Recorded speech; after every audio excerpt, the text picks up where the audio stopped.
So for women, getting out of the hot mess express and coming home to safety means acknowledging and tending to our own needs without guilt. It's stopping the rush, the multitasking, the constant striving, and instead creating space for rest and peace and emotional presence.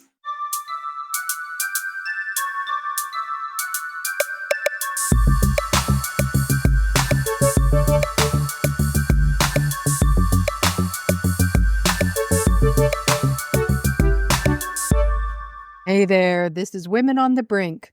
I'm your host, Chris Jeffrey, a registered acupuncturist and wellness advisor with a passion for helping women live happier and more balanced lives. When I'm away from work, I'm usually outside in nature, either walking the seawall or I'm hiking in the mountains. And like many of you, my life has been filled with moments of hardship, some that I thought I couldn't overcome and really left me questioning my own strength. But through these challenges, I discovered resilience, courage, and a renewed sense of purpose. So I'm here to share not just my journey, but the lessons I've learned, and to remind you that no matter what obstacles come your way, there's always a path forward. And just to let you know, this podcast is not prescriptive. It's an offering. So please take what resonates with you and leave the rest. Hey, fellow Brinkers, welcome back. I'm going to start this episode with a little anecdote about when I was a waitress in my 20s. And I had read this article that said waiting tables during the dinner rush, specifically around 8 p.m., was one of the most stressful jobs out there, right up there with being a dentist or even an astronaut. And honestly, it actually felt true because the kitchen's backed up at that time. Someone's pasta dish is nowhere to be found. Table 7 just spilled a drink, and your feet feel like they're ready to explode. So we used to call that moment being in the shit, and every server knew what it meant. You're just fully overwhelmed, doing your best not to snap or cry, and just trying to keep those plates coming out. I even had waiter mirrors. Those are the waiter's version of nightmares where in your sleep, you can't keep up with your table orders. And I had waiter mirrors for many years, even after I left the restaurant business. So today we're taking that energy and applying it to life because let's be real, being in the shit doesn't end when you leave the restaurant, especially for women. Whether we're parenting or caregiving or working in our relationships or just trying to survive another Tuesday, we've all had those moments where it feels like the world is on fire and we're supposed to just smile and push through it. So this episode is all about what happens to our nervous systems when we're in the shit, how it shows up in sneaky little ways, and most importantly, how we can regulate ourselves and find little nuggets of peace right in the middle of it. So let's start here. Women are not just tired. What I'm hearing out there is that many of us are living in a constant state of low key or maybe high key fight or flight. And between our day-to-day pressures, our unprocessed trauma, and the pressure to perform or please, not to mention unprocessed anxiety still from COVID and the current world events, we're finding that our nervous systems are on red alert for far more time than they were designed to be. And the thing is, we often don't even realize it. And kind of sadly, this just becomes our new normal. So what happens when this goes on for far too long? We might find ourselves, snapping at the smallest things, withdrawing from people we care about. We're numb and exhausted, but wired at the same time. And the thing is, our bodies aren't betraying us. They're actually trying to protect us. The nervous system is doing its best to keep us safe, but it needs a little help learning that safety is actually available to us. So today we're talking about regulation, not calm all the time goddess energy, but real life imperfect tools to help us reconnect with our bodies, our breath, and our sense of enoughness. Because I think that's what a lot of women are actually dealing with as well, that enoughness.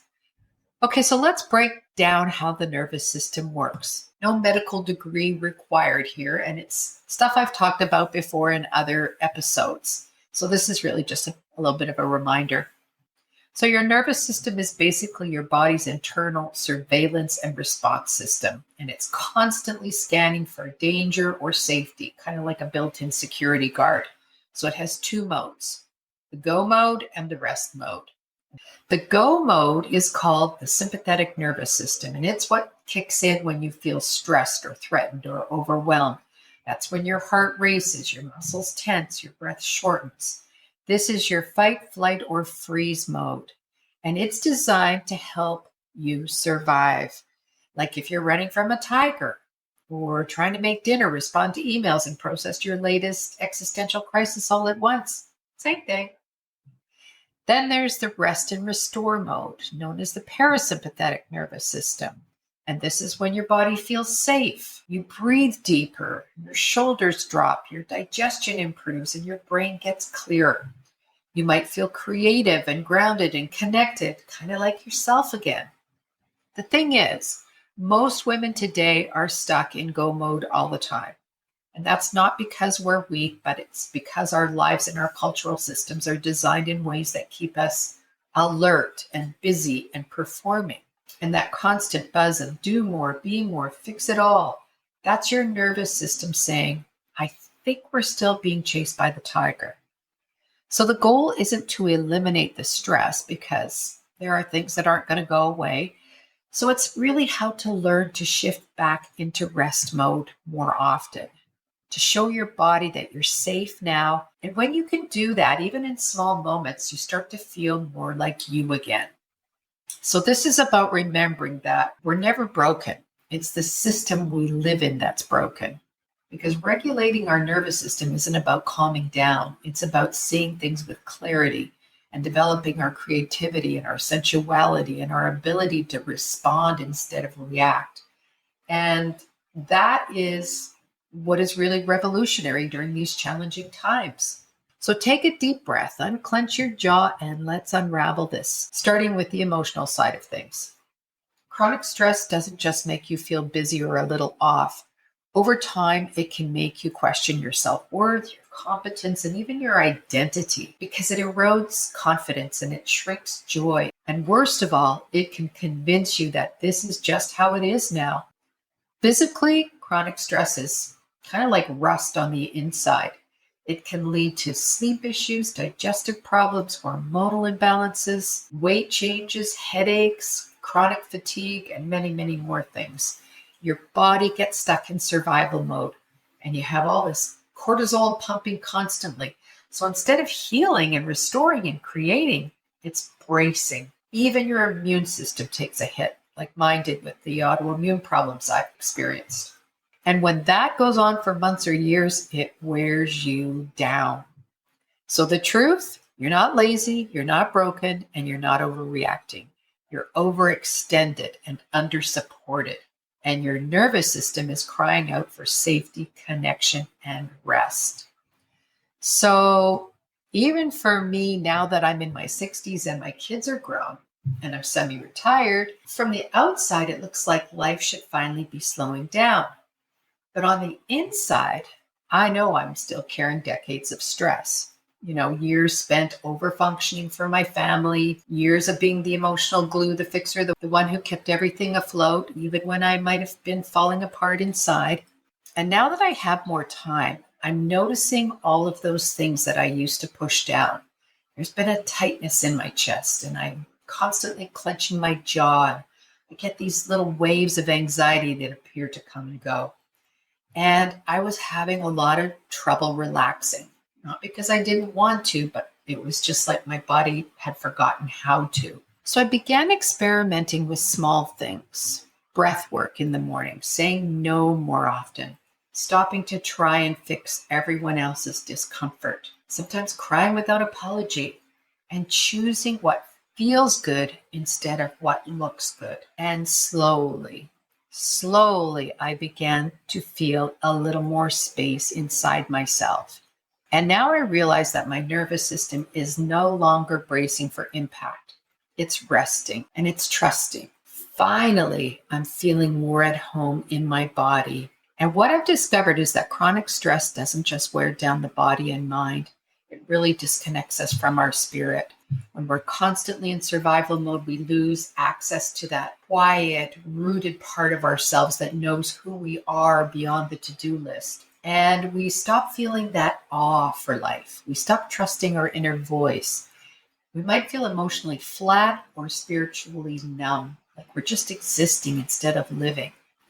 For me, I lost that deep sense of connection, not just to myself, but to meaning and purpose and even joy. So the spiritual wound of chronic stress is that it pulls us away from our own center. And then healing becomes not just about calming down, it's about coming back to that grounded inner knowing that says, you are enough and you are already whole. So Michelle Obama talks about this in her book, The Light We Carry.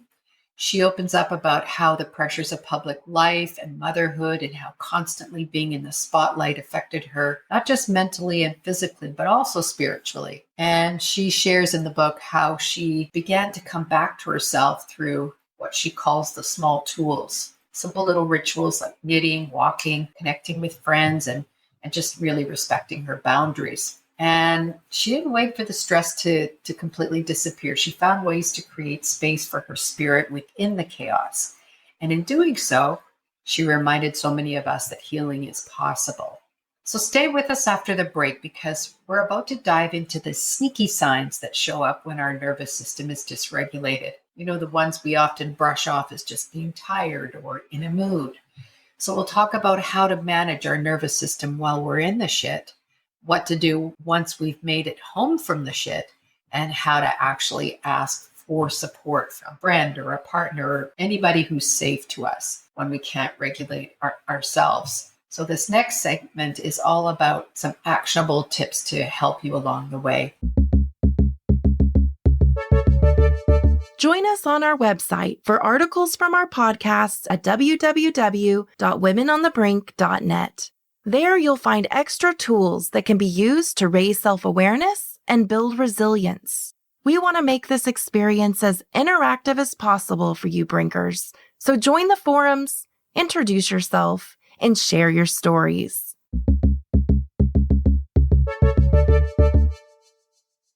Okay, so let's talk about the sneaky signs, the ones we normalize and the ones we brush off as just being tired or that's just how life is.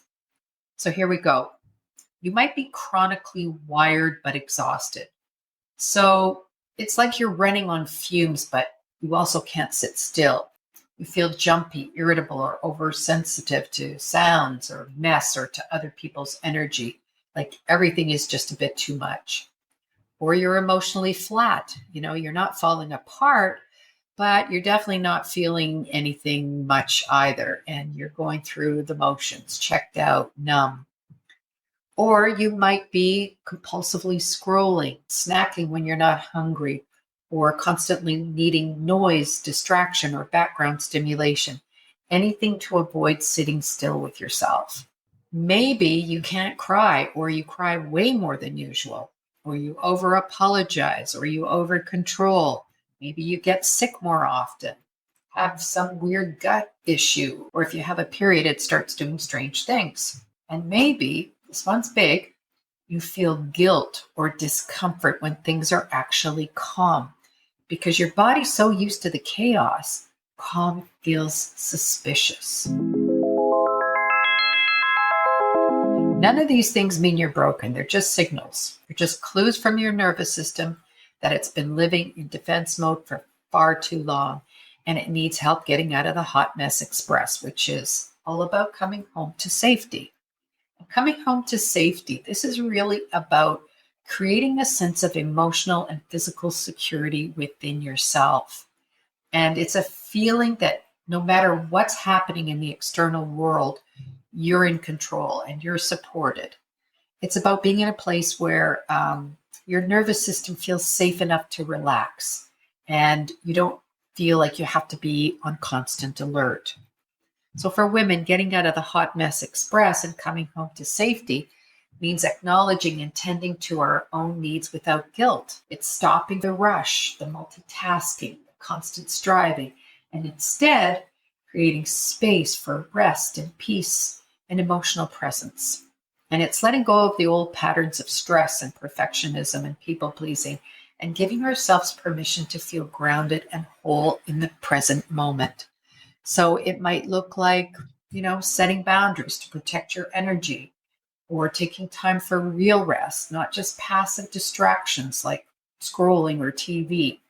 It might be recognizing when your body's tense and intentionally attempting to relax it, or reconnecting with your breath and body through movement or mindfulness.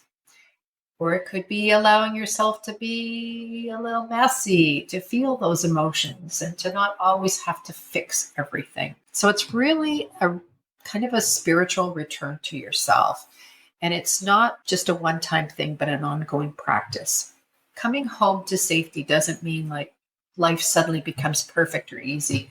It just means you've created an inner space where you can meet whatever comes next with more ease and less fear. Because let's be honest, there's usually more shit coming. But once you've anchored into that sense of inner safety, you're no longer bracing for it.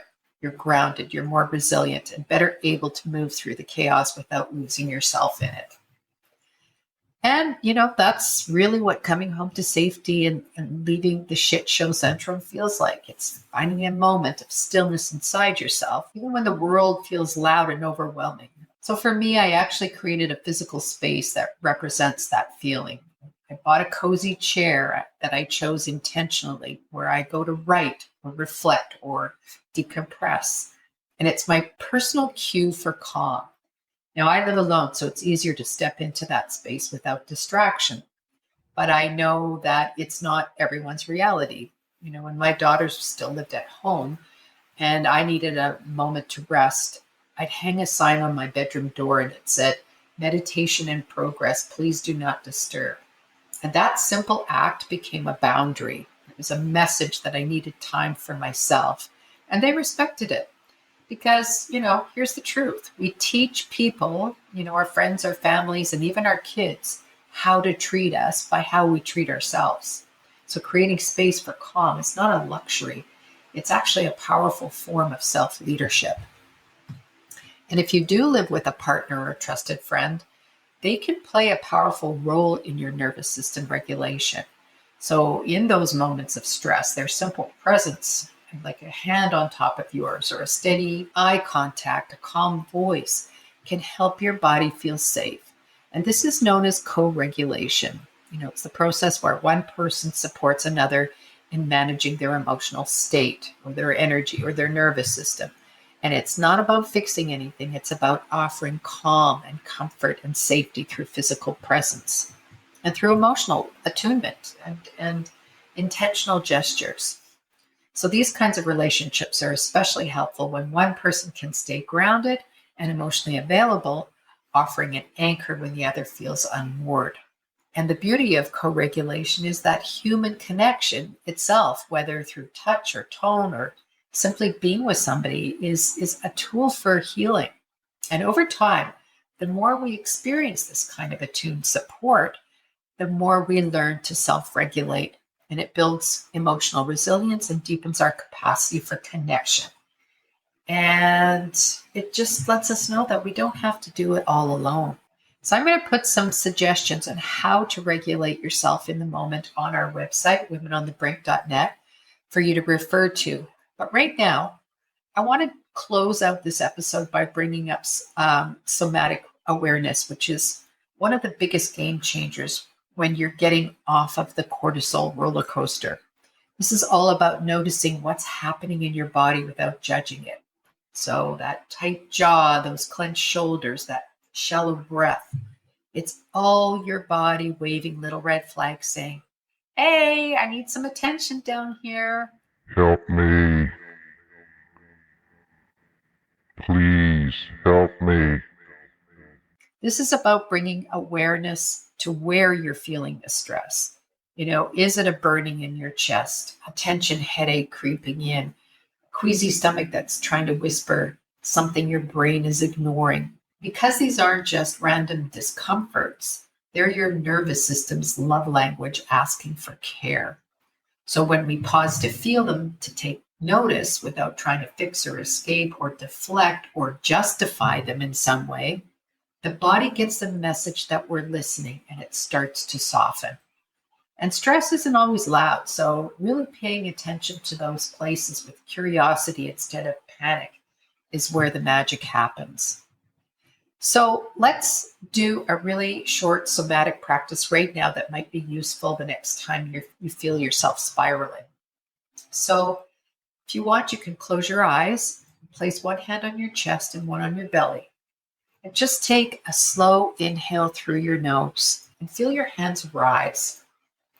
And then gently exhale out your mouth with a gentle sigh. And just repeat this a couple of times. Inhaling through your nose and exhaling out your mouth with a gentle sigh. Ah. And again.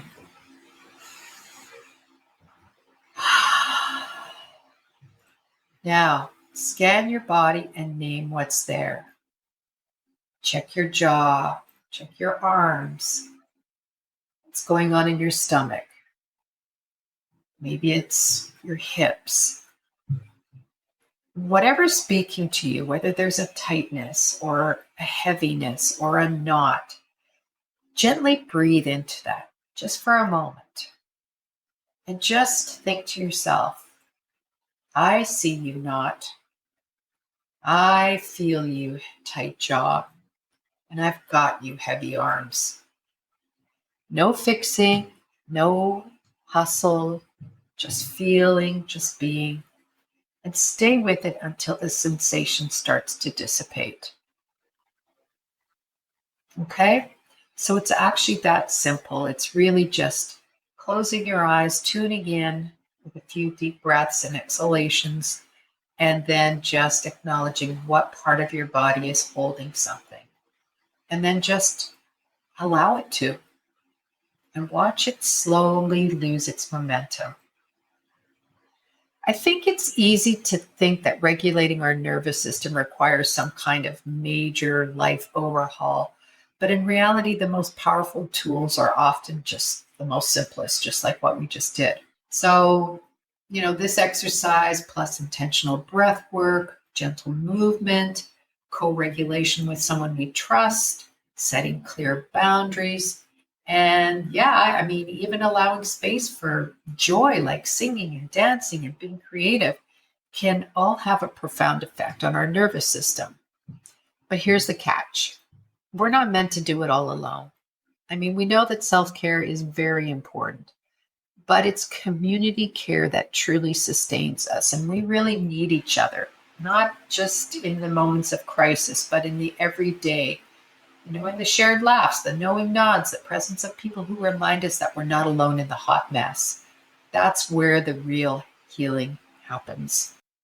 And on that note, I put together an SOS stress kit with some quick tools to calm your mind, body, and spirit. So if you'd like a kit, please email me at womenonthebrink.net@gmail.com and put in the subject heading SOS kit or stay out of the shit kit. And I'll email it to you. It's my little gift to you.